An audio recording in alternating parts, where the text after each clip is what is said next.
In this video, I'm going to share with you my tips for writing library music that will get you paid. I'd like to get paid to sit on my ass and watch TV. I'm going to start by giving you 3 tips about what makes a successful library track, and then I'll walk you through the logic session of one of the tracks that has earned me the most in royalties in this past quarter.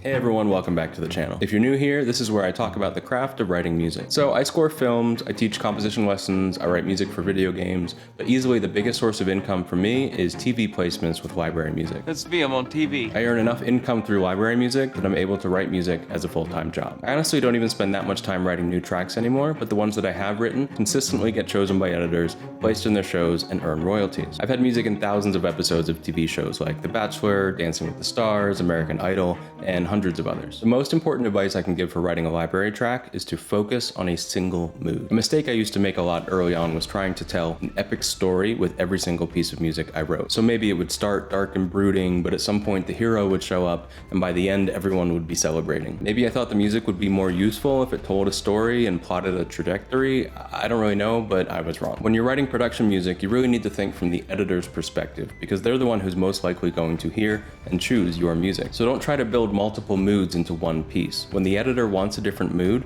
they will switch to a different track. What you should do is focus on a single mood so that the beginning, middle, and end of your track all deliver on the promise of the search terms that got them to find your track in the first place. So if they're searching for something fun and you have a great fun track, but the first 10 seconds are contemplative, they're probably going to hear those 10 seconds, say, nope, this isn't what I need, and skip and go to the next track. In a similar vein, try to keep your energy level within a limited range. Instead of thinking of your track as a novel, think of it more like a postcard. In the same way that a postcard captures a single moment but not an entire vacation, your track should be about one thing. A track that goes from an energy level of a 1 all the way to a 10 is actually going to be a lot less useful than one that goes from like a 3 to a 5. I definitely think you need some sort of build so your cue isn't just a static monotone that never progresses. I'm just suggesting that you keep your lows and highs within a certain reasonable range of each other. The longer your track, the more you can push that energy. So if you have a 3-minute track, you're going to have a bigger difference between the beginning and end than if you have a 60-second track. And the last tip before we get into that logic session is the less melody you can have, the better. Remember that your track is going to be the background to some other foreground, and the reality is that the foreground is more important. I tend to write tracks that have a little melodic figure and then a long hold or a rest. So there's still something to hear, there's something for our ear to catch on to,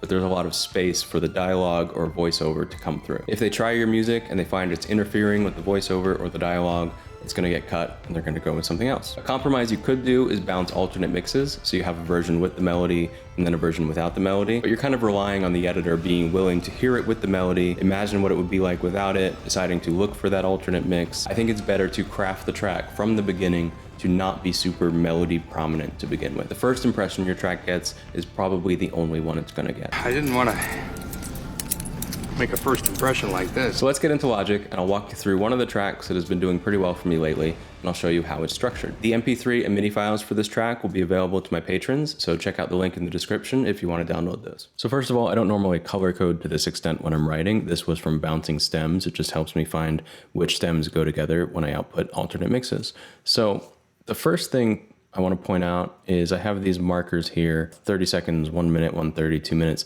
That's in my template. This is all based on my template.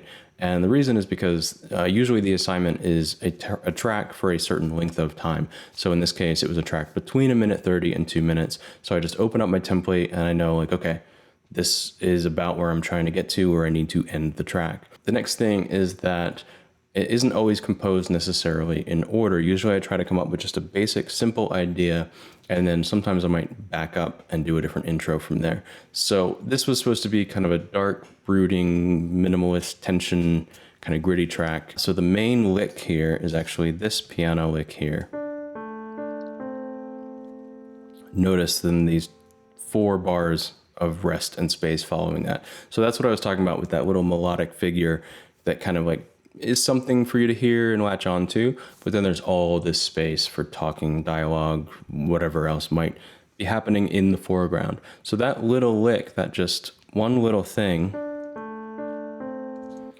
became the inspiration to do the whole rest of the piece. Then the rest of the piece is structured in a way that we have like an introduction, this A section, a B section, which is the same thing. You can kind of see it's a similar form, the same thing, at a higher intensity, and then an ending, a sting ending, and I'll get to that when we get there. So there's really kind of there's 3 sections. In a lot of way, there's 2 sections and an 8-bar lead in. So probably what I did when I initially wrote this was around this main idea, then I came up with other parts around it. So I've got this bass, I've got this synth, I've got the lower note in the piano, and then I didn't use that harp. Let's actually be able to get rid of that. I didn't use that harp, and I paused the strings there as well. So let me run this from the beginning. Hear how this is kind of accompaniment elements that I've taken from what I use around the intro. Still has generally the same mood, the same feeling as what's gonna come. After 4 bars, it's a slow tempo at 71, so that could be 8 bars at a faster tempo. After 4 bars, I introduce a few more things just to keep things moving. Now comes the A.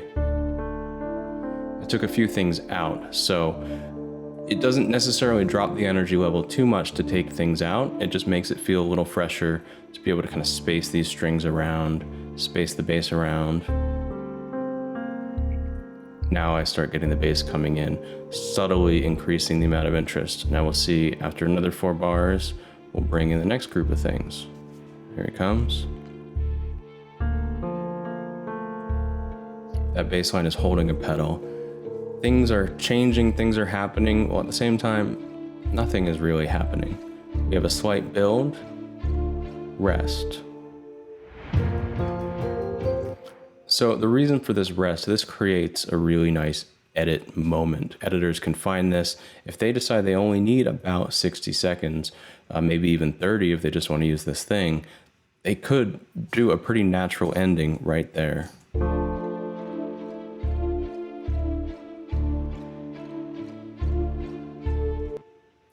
And then move into a different mood, a different track, whatever else they need to do with it, or cut straight to the ending. This whole thing can be kind of a standalone section because of that little break in there. This riser it'll be on a separate stem, so they can choose to not use that stem if they want to, and if they want this just be an isolated thing. So I'm actually surprised in this case I didn't do it here. Usually I would probably rest on beat 4 here, rest, and then go into the main thing. I just didn't do it this time, but if I was tweaking this track right now, I probably would fix that before I bounce this to just that little bit of rest. Again, making it very easy to cut around that. It's just seamless to kind of use sections. It's very modular in a lot of ways. Also, you'd be able to go from this to this very easily with very little editing. Video editors are usually pretty good music editors, so it's not something to worry too much about.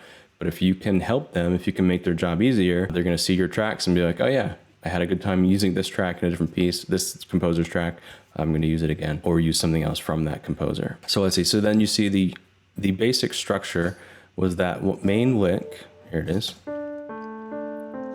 then it repeats lower, down a step, then down a step again.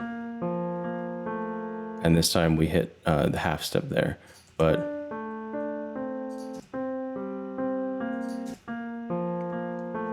that basically gets us through 60 seconds of this track. It's very simple. And then when we go for the more intense version, this time it goes up. Then it's a little more dissonant. Repeat that dissonance. So it's pretty simple. Let's listen to this second section here. I brought in drums, continuing those other elements, the synth, the strings, the harp, that have kind of amplified the intensity. So then there's those taikos. We've taken this from, a level 2 to maybe a level 4. This is not like crazy end of the world epic, but it's definitely stronger than we had before. But consistently at this level, it's not ramping necessarily. We're just kind of keeping this energy level. So this could stay behind whatever mood they need. Then I will build just for the very end. We have this little string rise, rest again.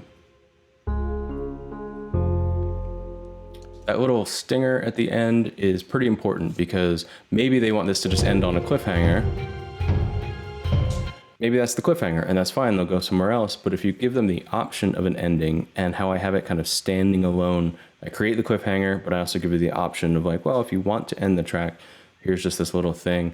And usually I'll do some sort of conclusive variation of the main lick. So the main lick is this. Now the ending is this. Which is a very just, it's over. The track has ended. This is the conclusion of it all. I mean, hopefully what you're seeing is that it's not that complex. There's a lot of things to kind of get your ear. There's a lot of layers as far as keeping it interesting so that it feels like a rich texture and there's a lot happening. But for 12 bars at a time, there's not a lot of change. The development and the variation is very subtle. You know, we move down a step and we get the bass a little busier. That's about it. Move down another step and we bring in this little collegno thing. That's about it. You know, it's about being patient and focusing kind of on the subtlety and just consistency. Can we keep this mood going? Can we keep this energy about the same for an extended period of time? Making these YouTube videos and actually using library music myself, I found that to be extremely important. The longer I can just have a track kind of just stay behind what I'm saying, because what I'm saying isn't becoming super exciting. What I'm saying is generally staying the same. I want the music to be doing that too. So I need it to consistently keep a mood, consistently keep an energy level. So yeah, like I said, I'll put the MP3 and the MIDI for this on my Patreon.